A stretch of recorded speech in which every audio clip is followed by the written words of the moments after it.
మనసకు బతుకు పుస్తకాన్ని అది చితిలో కూడా బోధించునురా ఏదో అర్థాన్ని. రాదురా ఏ విజయం నీ కోసం నా కోసం ఎత్తుకోదురా నువ్వు చేసిన కష్టం ఎంత చేసినా ఎద చుక్క సొకు దీని కాలికి మొక్క కాదన్నా వెంట పడుతుంది.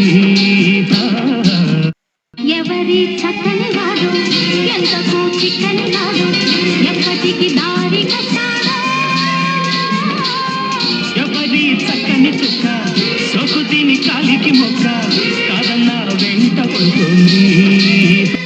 ఓ మట్టి బొమ్మ ఏది నీకు స్థిరము కాదమ్మా, పుట్టింది పురిటిలోన పోయేది మట్టిలోన, ఈ ఇల్లు స్థిరము కదమ్మా. ఓ మట్టి బొమ్మని